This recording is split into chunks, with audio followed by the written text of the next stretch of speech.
गौरतलब है कि तृणमूल कांग्रेस से निकाले गए विधायक हुमायूं कबीर ने शनिवार को पश्चिम बंगाल के मुर्शिदाबाद में बाबरी मस्जिद के नाम पर एक मस्जिद की नींव रखी।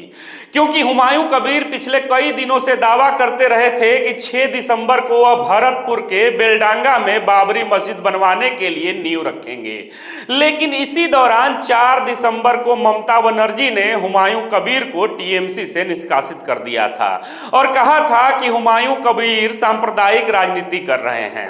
हालांकि यह पहली बार नहीं है जब हुमायूं कबीर के खिलाफ किसी पार्टी द्वारा इस तरह की बड़ी कार्रवाई की गई है, क्योंकि वह पार्टी लाइन के खिलाफ पहले भी ऐसा बोल चुके हैं। लेकिन फिलहाल आपको बता दें कि हुमायूं कबीर का टीएमसी से सस्पेंशन पश्चिम बंगाल की राजनीति में एक टर्निंग पॉइंट साबित हो सकता है। दरअसल यह घटना सिर्फ एक मस्जिद या महज एक बयान के बारे में नहीं है, बल्कि यह पश्चिम बंगाल में मुस्लिम राजनीति के बदलते हुए स्वरूप के बारे में प्रदर्शित कर रही है। क्योंकि अगर ममता बनर्जी हिंदुओं को रिझाने के चक्कर में अपने कोर मुस्लिम वोटर्स को हल्के में लेने की भूल कर रही हैं, तो हुमायूं कबीर वह चिंगारी हैं जो टीएमसी के मुस्लिम वोट बैंक वाले गोदाम में आग लगा सकते हैं। ऐसे में सवाल उठता है, क्या बाबरी बवाल के बीच हुमायूं कबीर ने खोद दी है ममता बनर्जी की सियासी कब्र? सवाल है, क्या मुस्लिम वोट बैंक दरकने का खतरा है टीएमसी के ऊपर? दरअसल ममता बनर्जी को लगा था कि अगर वह हुमायूं कबीर को टीएमसी से सस्पेंड कर देंगी तो इससे हिंदू एकजुट होकर टीएमसी के पाले में आ जाएंगे, क्योंकि मुसलमान तो पहले से ही टीएमसी के कोर वोटर्स रहे हैं। लेकिन ममता के इस एक्शन ने अब पश्चिम बंगाल का सियासी समीकरण ही उलझा दिया है, बदल कर रख दिया है।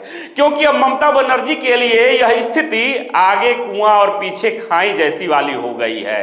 दरअसल बंगाल सहित देश भर में एक तरफ भाजपा का बढ़ता हुआ हिंदुत्व कार्ड है, तो वहीं दूसरी तरफ ममता बनर्जी की अपनी पार्टी का कोर वोटर मुस्लिम समुदाय, जो अब हुमायूं कबीर की बर्खास्तगी को एक विश्वासघात की तरह देख रहा है।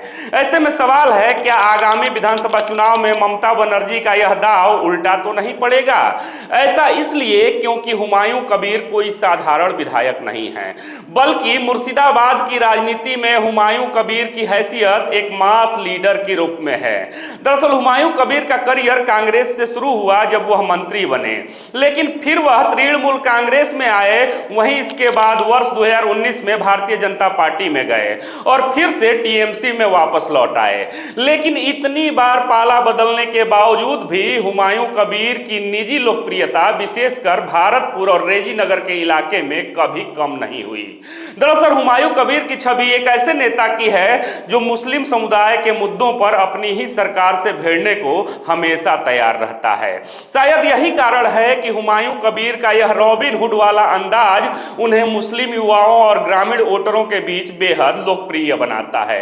क्योंकि वर्तमान में हुमायूं कबीर के समर्थकों को लगता है कि ममता दीदी दिल्ली के डर से अथवा हिंदू वोटों के लिए मुस्लिम मुद्दों को दबाने में जुटी हैं, जबकि हुमायूं कबीर मुसलमानों की आवाज उठा रहे हैं, मुसलमानों की आवाज बन रहे हैं।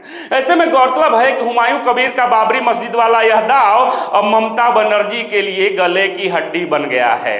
दरअसल पश्चिम बंगाल में करीब 30% मुस्लिम आबादी है, वहीं मुर्शिदाबाद, मालदा और उत्तर दिनाजपुर में यह आंकड़ा 60 से 70% तक हो जाता है।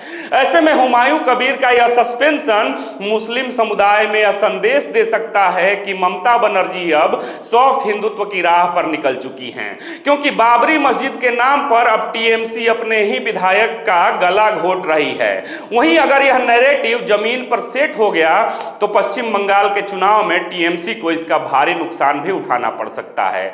बहरहाल अब हुमायूं कबीर और टीएमसी की इस लड़ाई पर आपकी क्या प्रतिक्रिया है? जवाब जरूर दीजिएगा। फिर से मिलेंगे एक नए वीडियो में, तब तक देखते रहें खबरों खिलाड़ी। जय हिंद, जय भारत।